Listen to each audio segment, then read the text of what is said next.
Welcome, everyone, to the School of Greatness podcast. I'm here with the man himself, Russell Simmons. Good to see you. Nice to see you. New York Times bestselling author. New book called The Happy Vegan, A Guide to Living a Long, Healthy, and Successful Life. Make sure you guys go pick this up, out right now.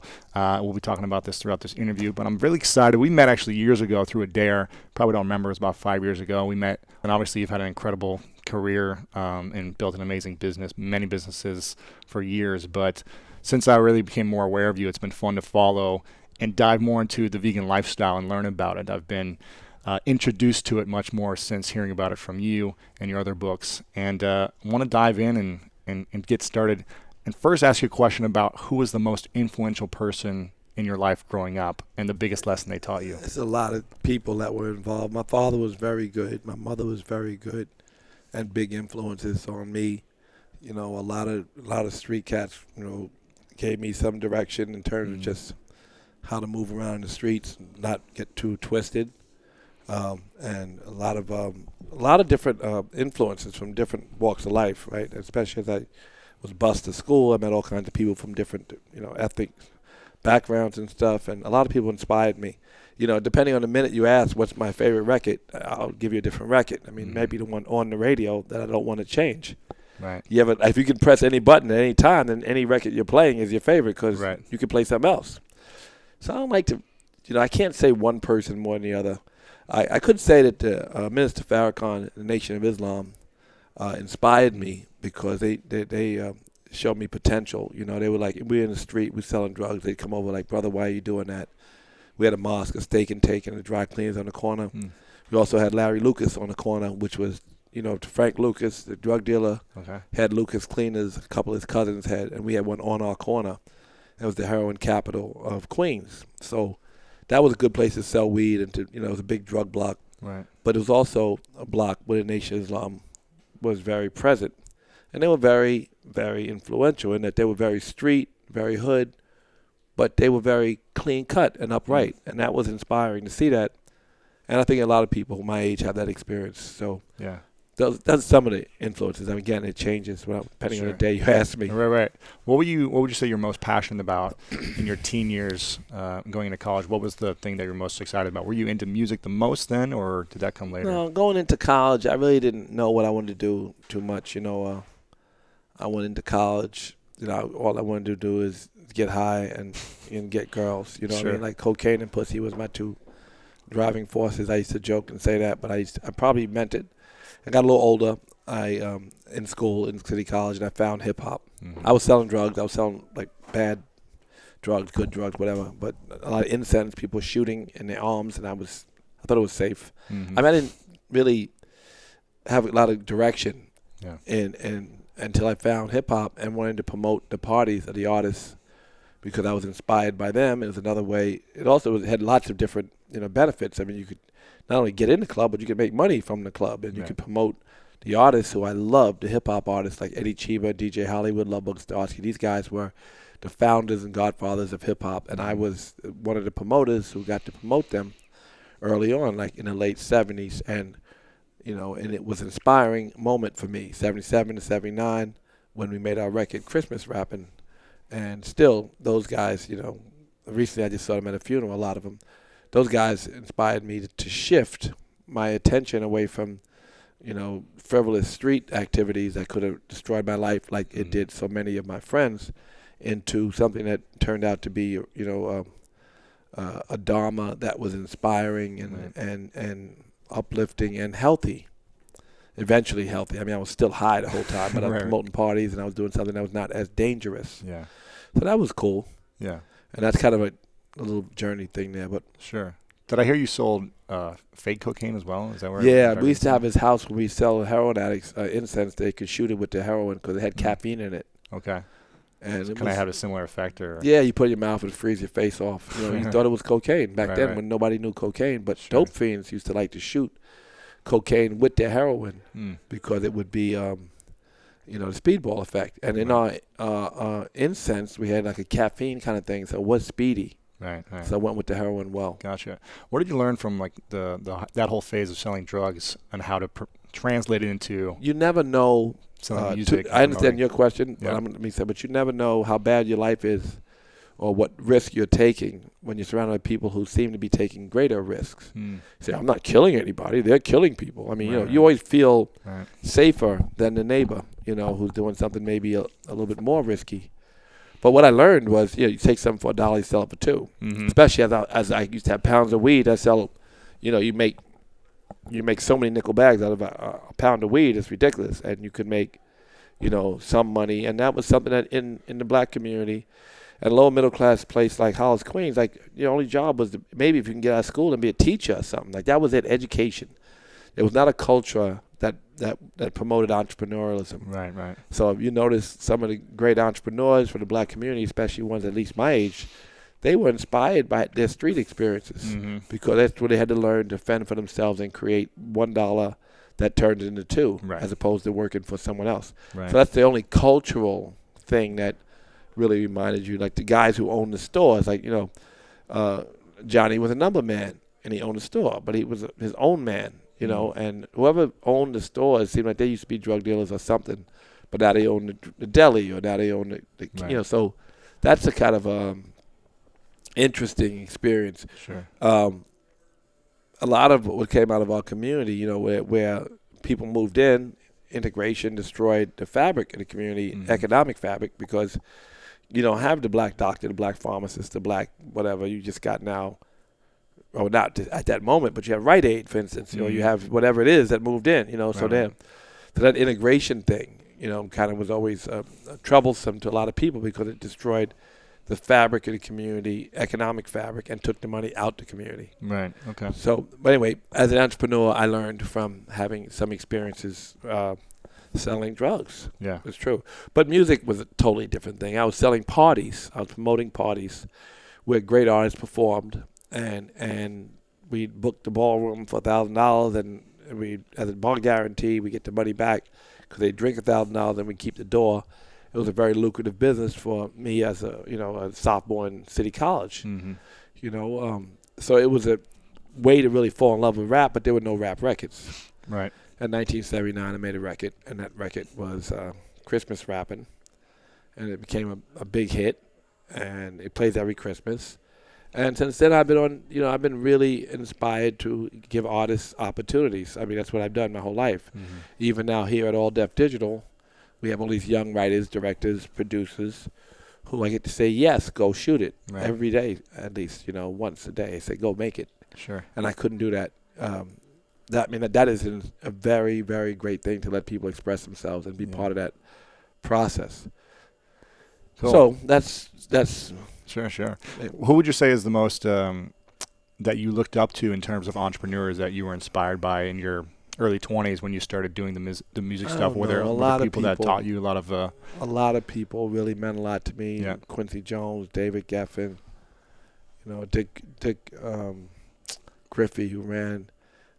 Barry Gordy obviously was always an inspiration.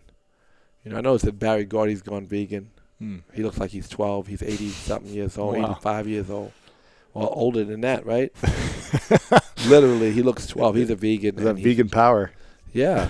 So I noticed that about him and a lot of people. Like a lot of people made choices that, they're still, like I said, my friends are dying. A lot of them. Or have cancer. I heard someone had triple bypass. My man just had a triple bypass. A lot of my friends, right now, AJ, hip-hop, one of the great hip-hop DJs, laid up in the box the other day, ass cancer. Colon cancer. And then Joey Robinson, who is the son of Joey Robinson, started Sugar Hill Records, who ran the company for years. He died same week, ass cancer, same thing. The number of people dying, along with the destruction of the planet, along with the karmic disaster of 100 billion animals being made to suffer, short lives. 100 billion? Yeah, 10 billion in America alone. Wow. Made to be born through rape and every other factory practice and stuffed with shit to make them grow fast in the most difficult environment possible, the most suffering possible. And then their real good is that they poison the planet and its inhabitants.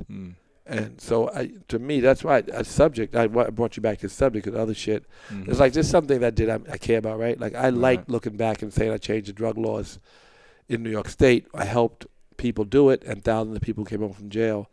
That to me is better than my gold records. I could talk about that sometime because we still have so much more to do in that area. And I like to talk about this work and this book in particular right now because there's a transition that has to happen, or the planet will be uninhabitable, and your children won't have nothing. You know what I mean? They won't be able to inhabit the planet. I mean, your children, they'll be older probably. They probably be in their 40s when shit gets real hectic. Sure. But we don't know how quickly the global warming is growing because we never expected what's happening now. So I even noticed, I heard that dumb black guy on Fox, but really I have not heard any Republicans say in the last 6 months that global warming is not man-made. Really? They stopped saying it. That's amazing. It's like they don't want to say that shit. Maybe Trump might say he's saying any dumb thing, but I mean everybody else is like, we don't want to say it anymore because it will haunt us. The fact is that this planet will be uninhabitable soon. Really? If we continue down this path. So there's companies like Beyond Meat and Hampton Creek and these companies that are studying the 40,000 plants and trying to figure out a way around poisoning the planet and the people. Right. You know, with plant-based diets that people will accept because they're used to eating poison. They've been trained. They've been and tricked, bamboozled into being addicted to some of the stuff that they put in the food. So they keep going back to it.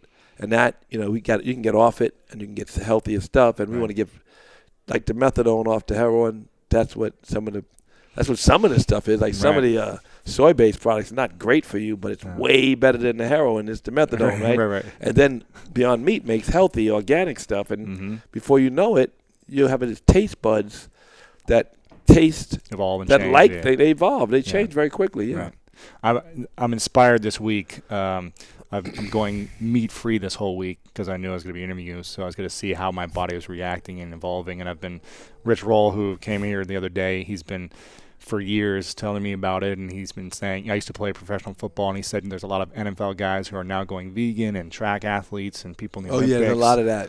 Yeah. People are starting to move towards that, and they're seeing, the positive effects. That was the body. name of the podcast I was doing on the phone when you came in. Which one was that? Athletes.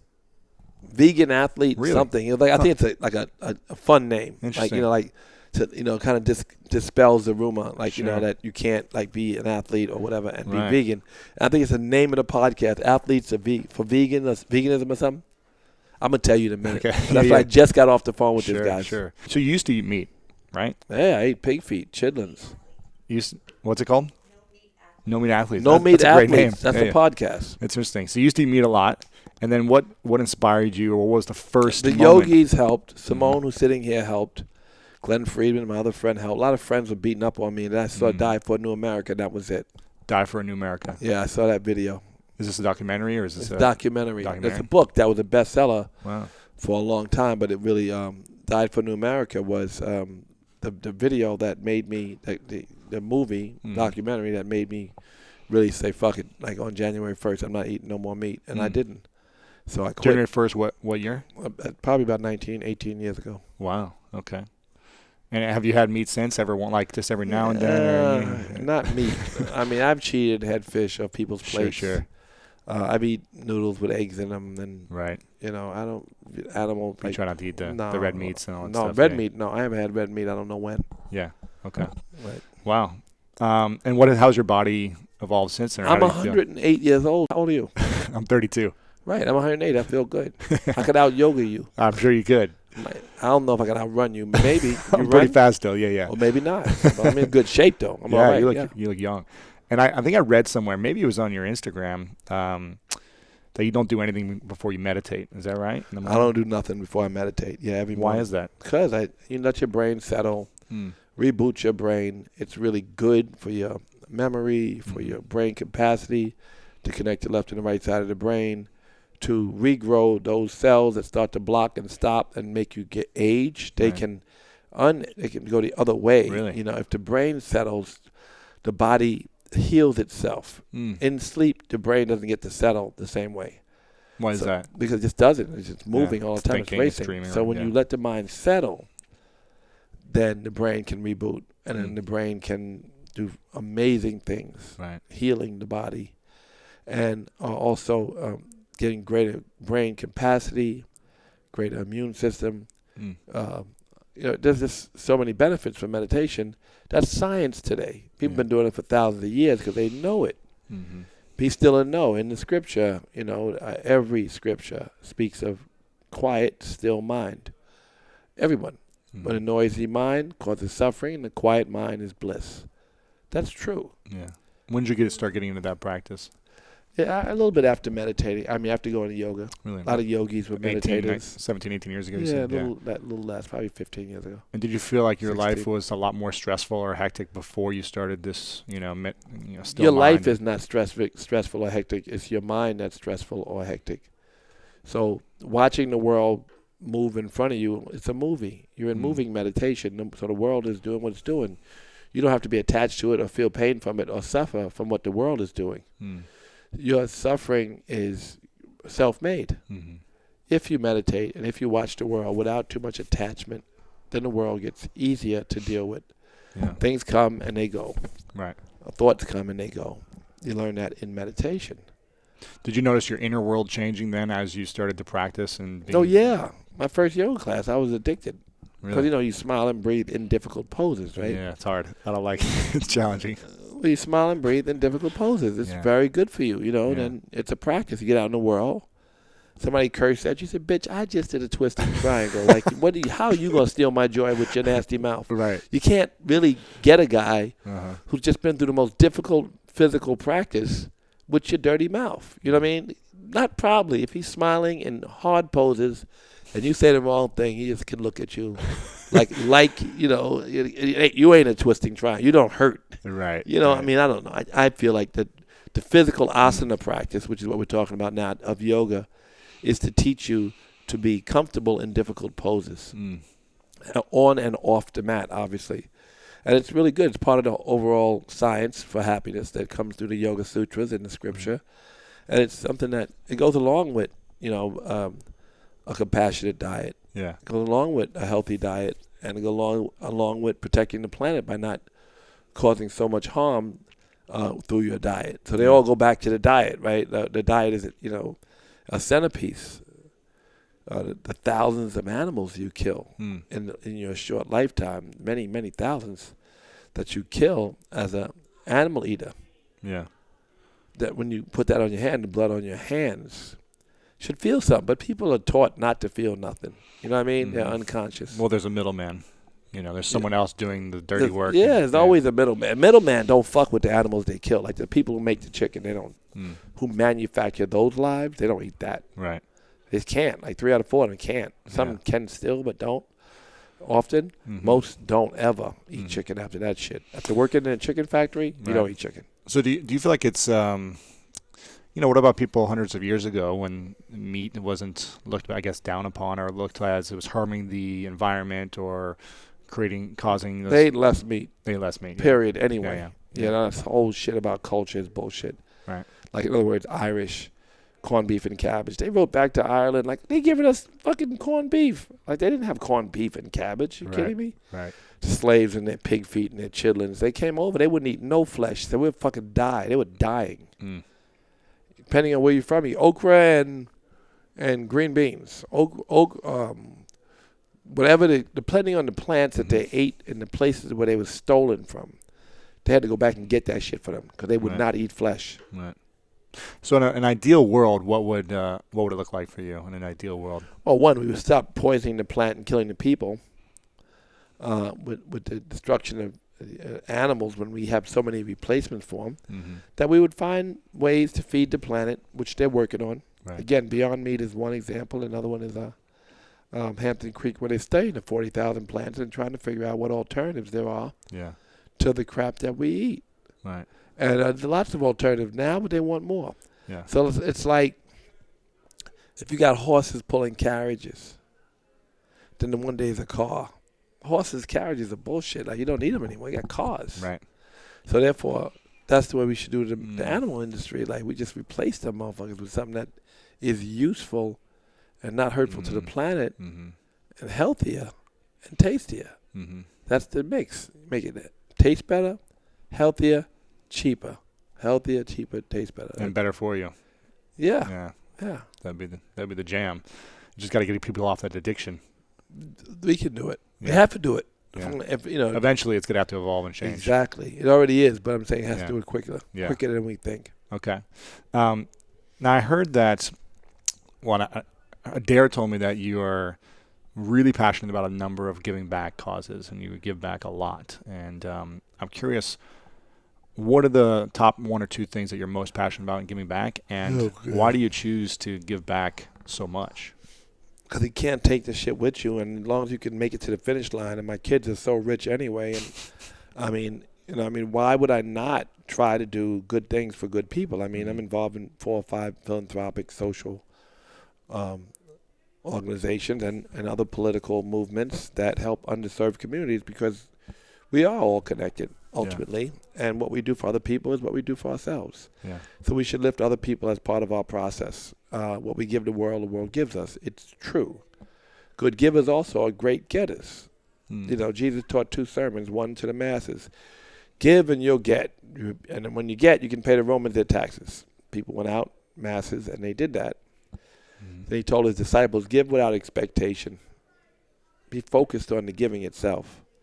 And the more focused and present you are in your gift, then the more effective you are in your giving. Right. You're a great, great giver, and they keep giving. And you're more like Lakshmi, the Indian goddess. Like you just give, and everybody's got to pile shit up at your feet because they want you to keep giving. Right, right. So that's what the good givers do. The great givers give without expectation. Right. So that's... Were you always a big giver, or is this like something that you learned over time? Or over the last 20 years or so, it's been more prevalent in my life. But if you want money, you got to give money. You got to make money for somebody else to get money. Mm-hmm. To really be a money maker, you got to make money for someone. Yeah. To really be a good, or do something of the equal. To make real happiness, you have to promote happiness for someone else. Yeah. Anything you want, you have to give. Yeah. You have to give what you want to receive. So, I learned that. I believe in that. I believe it's a cycle of giving and getting that is continuous, and that you should participate in it without fear. Yeah.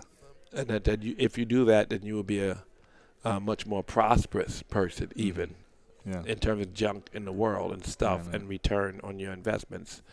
But you will be more prosperous if you are focused entirely on the gift and the honest service.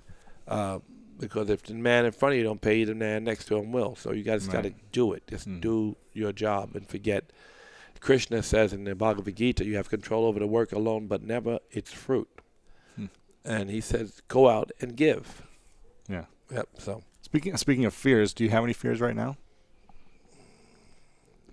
Something may happen to a daughter or something. Sometimes I would worry. Are you sick? Are you not well? That's it. Other than that, I don't give a fuck. I'm not scared much. Yeah.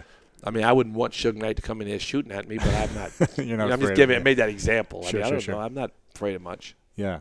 It sounds like you don't have many breakdowns because you're constantly in a state of meditation. You're in a state of clear mind, of taking care of yourself. Breakdown like what? Do you experience breakdowns throughout the day, or do you just smile and laugh at, in a situation that comes to you? I have problems sometimes, but I don't break down like start crying. Oh, life is so tough. No, I haven't had that I don't know when ever. I don't do that.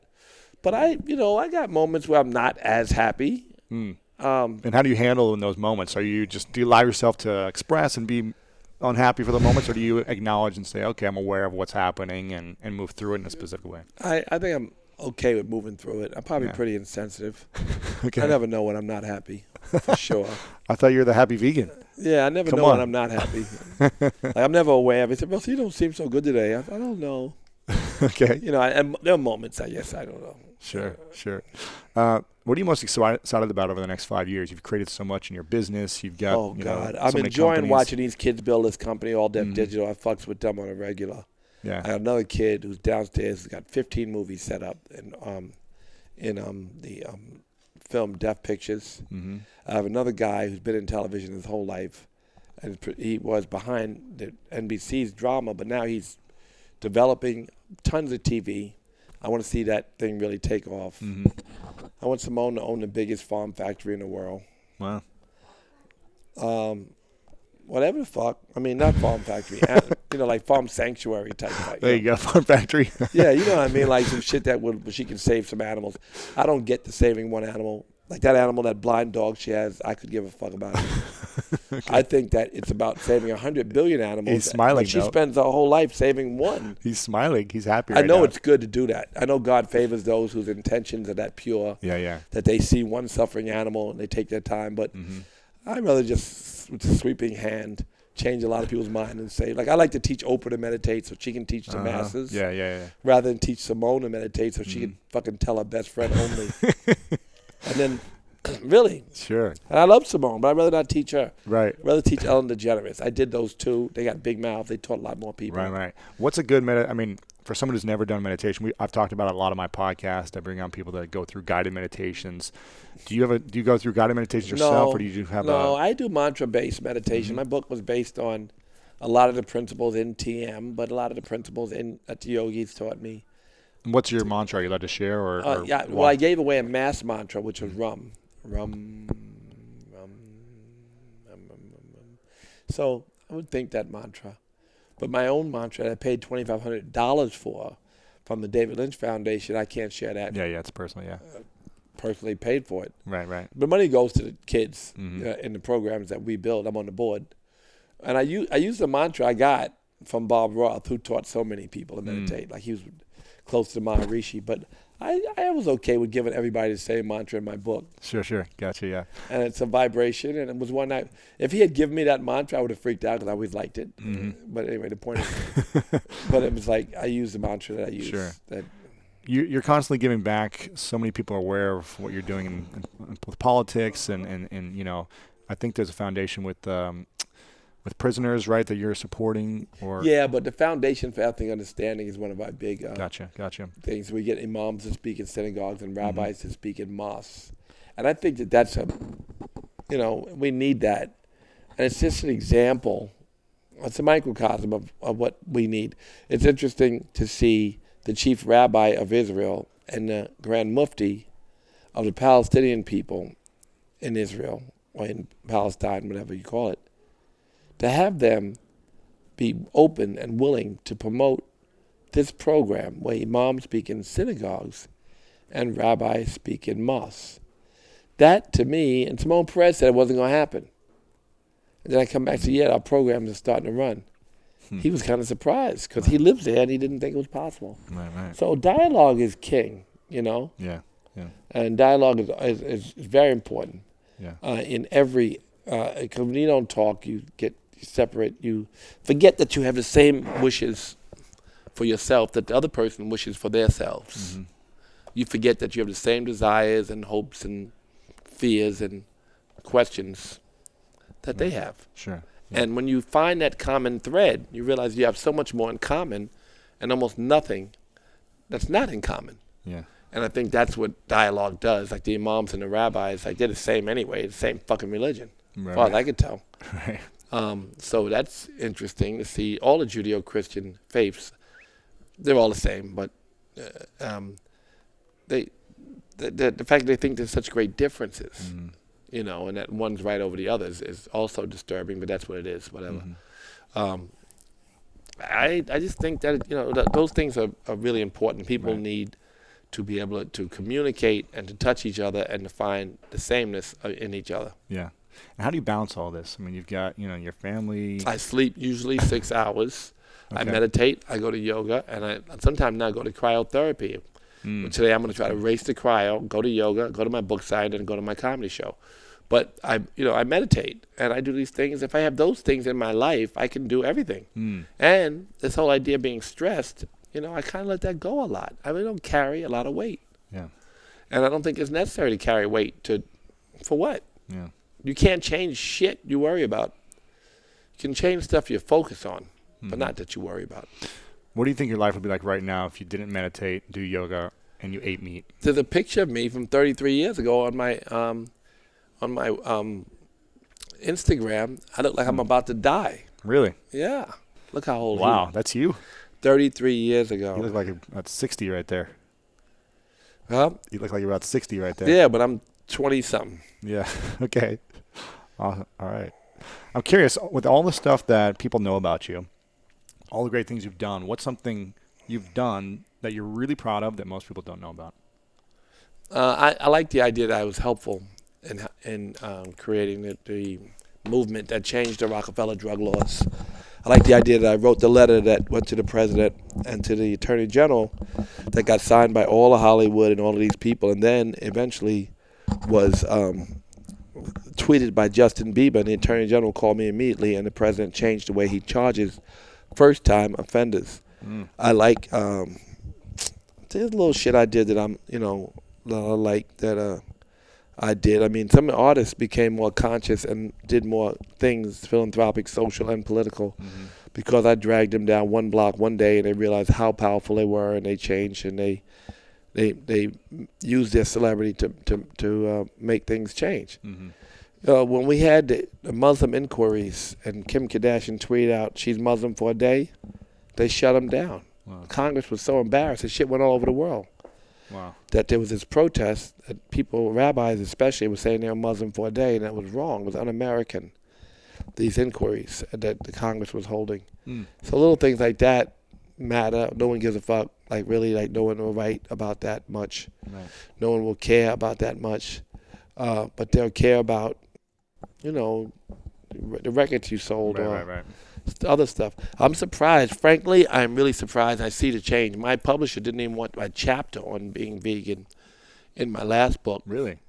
And now they asked for a book about vegan. Right, so the world changes. They asked me for that. Because my reason for going vegan was compassion, not wanting to contribute to the abuse of so many animals.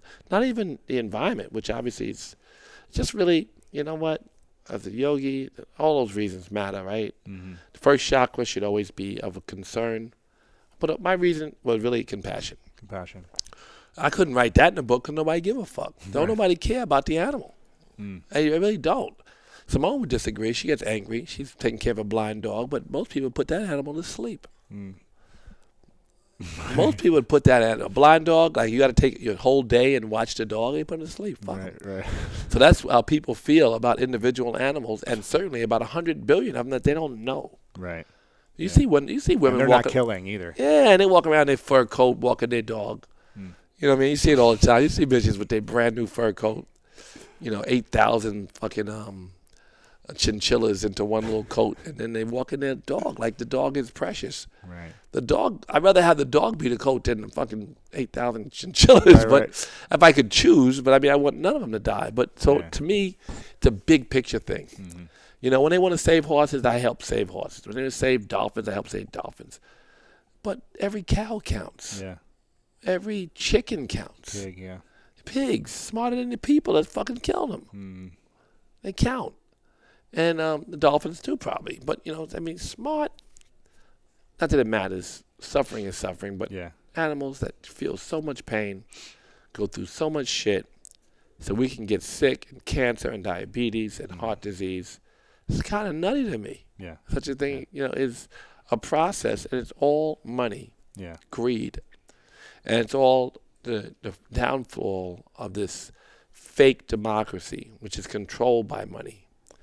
And it bothers me that our American government can't get on its feet. The only two people who can say what they want to say, are free to kind of really make a campaign to run for president are Donald Trump, who said, look at these people on stage. He said, you know what? He paused. He said, good people. Money corrupts good people. What do you think? And the whole crowd looked. They didn't get it. And he said, about Citizens United. I got it right away. I thought it was funny because I watch him. He's entertaining as fuck. I've known him forever, so I'm watching him. He's very entertaining. But what he said about people being corrupted by money, they all look like little girls in miniskirts at the wrong party. Like they should go home because they look like whores. And it was wrong. And it was wrong. And he said it, and it was true. And it was like, that's the Republican Party. And then you have Bernie Sanders, who talks about the 0.1% getting all the money, and he's saying stuff. He's dragging Hillary there because Hillary doesn't want to lose, but she's doing it with the awareness that she's got their money in her pocket, and that she owes. He is free from the control of corporate interests at this moment, and he's bound by his past. The gun thing. He lived in a gun state. He had to bend. Politicians mostly do. He learned some lessons about bending. the gun thing. He has lived, or little things that he did to survive in the state in which he was. So the idea of people free from corporate control. I didn't like Mayor Bloomberg. I campaigned against him. And I campaigned for some Democrat. I mean, I might have fucked up and did it again this time. But this guy won, de Blasio, because he hadn't had any balls, because he needs money just to breathe, and he needs money to win again, and he's controlled. Right. Hasn't been able to do anything. He announced his deal. I was so happy. I just heard his headline. He made a deal for animal rights people that put him in office. Then I found out the deal sucked dick. It's horrible. It's not helpful. To me, I didn't give a fuck if he saved 70 of the 210 horses. I could give a fuck. It sounds insensitive, but 70 horses was not the question. The reason I thought we were taking horses off the street is not for the 200 horses. It was because I didn't want my kids to see the abuse. I wanted just one more statement, one more step towards the lack, the getting away from the belief that animals are here to work for us. That animals are here as our, playthings. So getting rid of the horses mattered to me because it's part of a bigger picture. There are people who really want to get the horses off the street and don't care about the other animals. And there are people who, I'm not one of them. I'm every step counts, every chicken, every bird of every kind and every species and the suffering of each of them is equal to me. So getting 70 horses off the ground, I totally get saving one animal at a time. But I think my time is better spent on the mass. But this save a lot more if one person chooses to go vegan.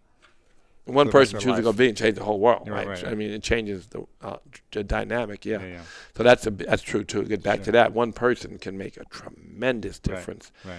Thousands of animals he won't participate in eating, or eat, and also maybe he rubs off on another one and another one. Else, a couple questions left for you because I know you got a lot going on.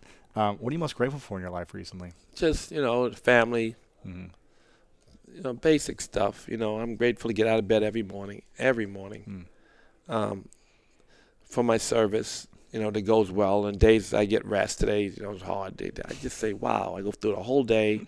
I do all these podcasts and interviews and stuff. This is about the animal rights thing now. And also grateful we got funded. All Deaf Digital is now, really doing very well. And a lot of movies are in development and a lot of TVs are in development. The world is moving along. My personal peace is more accessible.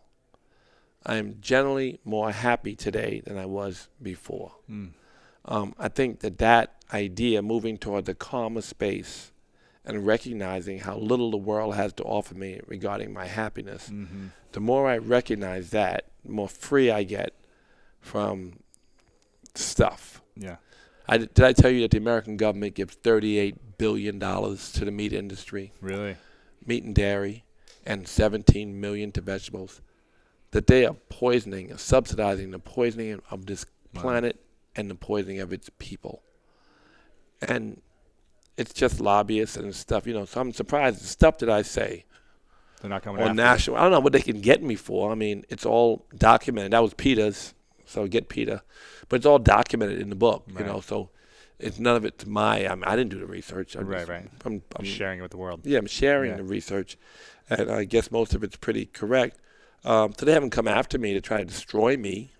I did Oprah years ago. I don't have Oprah money. I really can't afford to fight them in that way forever. It probably cost $20-30 million to talk to them fuckers. I don't want to do that. But I'm not going to agree that eating animals is okay. I ain't going to bow down. I ain't a punk. So I say what I think needs to be said. I think that's important. I'm proud of that. I'm proud of the fact that I've spent a great part of my life saying things that people don't like to hear. Saying things that I believe are necessary, that should be shared, that people overlook. There's a lack of consciousness on the part of humankind to recognize a lot of its flaws. I have most of them. But the ones that I recognize, I speak out about. So that's what it is. Okay. 2 final questions. I want to make sure everyone goes and gets this book, The Happy Vegan, and they can get it on Amazon, Barnes & Noble, anywhere books are sold. Is there also a specific website you want to send people to for you or the book or anything they should be following? Where do you hang out most on social media? I hang out most of my Instagram. Yeah. Uncle Rush. So go follow you there. Yeah, Uncle Rush is my Twitter and my Instagram. Okay. I play on Instagram. Like, I swear to God, probably you unfollow me. I see you posting like 10 times a day. Yeah, like. probably unfollow me, right? But I send out prayer, and I feel like I'm curating a magazine. Lots of yoga stuff on there. I put shit on there, and I like, so it's fun to me. I like it. Okay, so we'll go follow you there. Last two questions. If this was, your last day, and you have all your friends and family there to support you, and all the books you've written have been erased, and all the stuff you put out there has been gone for some reason, and you've got a piece of paper and a pen to write down 3 truths, the 3 things you know to be true about your experience from life that you want to share with your friends and family as your message back. 3 simple things. What would those be? Putting you on the spot, obviously. Do everything you can to be comfortable in your seat, but use Scripture as your guide, because those are the honest and quickest routes to that kind of happiness I want people to look for. Give what you want to receive, and the world has nothing to offer you. You have everything to offer it. So therefore, don't trade with the world, give to the world.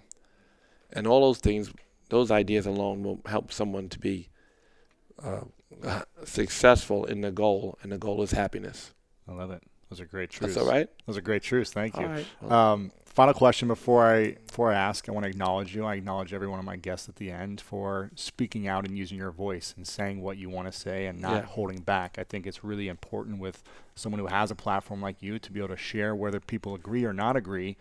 I believe it's important that you're sharing your message, and a positive message with this meditation, your political messages, things like that. So I want to acknowledge you for speaking up and not being afraid to share your voice, no matter what people say about you or do behind your back. I think it's really a great way to stand up for yourself and inspire others to do the same.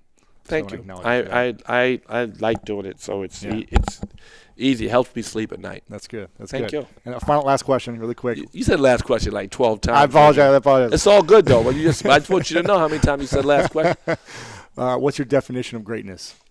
Greatness. I like what you said about giving your heart to the world and being honest to the world despite being criticized by the world. There are a lot of leaders who uncompromising, who believe in their messaging and believe that they are serving God, or if they're religious, or the community or the people. People who go out every day and just try to make the world a better place. I would count a few people who from the outside in looked almost enlightened, and those people they're around me. Sometimes I would think Minister Farrakhan, when you're around him, you're like, wow, he really believes everything out his mouth. He really wants to help his people, and he saved the lives of hundreds of thousands of black people. He's a very special man in that regard. I believe that there's a few other people who really go to work every day, try to make the world a better place, and really are selfless in their nature. Simone here really believes that going out and pouring paint on Kim Kardashian's coat makes the world a better place. She goes out, and does what the fuck she does, and she means it. She spends all her time trying to save animals, except for the time I make her read scripts. People are dedicated to making the world better is great, and the size of your impact is. I said about Farrakhan and him saving hundreds of thousands of black lives, that's one thing. And I said about Simone, who really sparks a lot of energy that creates a vibration to save a lot of lives as well. But people who just have the honest intention to do well for the world, who are selfless, are the ones that are favored. Not the guy who gave the $1 billion, the guy who actually administered the drugs in the most difficult climate. They try to save the person. If there's a God outside of us, he favors that person over the person who gave the money. Russell, thanks so much for coming on. Appreciate it. Hey guys, thanks so much for watching this video. I really appreciate it. And if you enjoyed this video, then make sure to subscribe to my YouTube channel. You can do that by clicking right here to subscribe, because each week we come out with awesome, epic, and inspiring interviews and messages and videos just for you. So click subscribe right here to get notified of new videos every week. Also, if you enjoyed this specific interview, we've got a lot of great interviews like this that are uplifting and inspiring. So click right here to watch the previous interviews, because the people I've had on are pretty cool and epic as well. So click here to watch previous interviews. Click here to subscribe. I love you guys, and I'll see you very soon.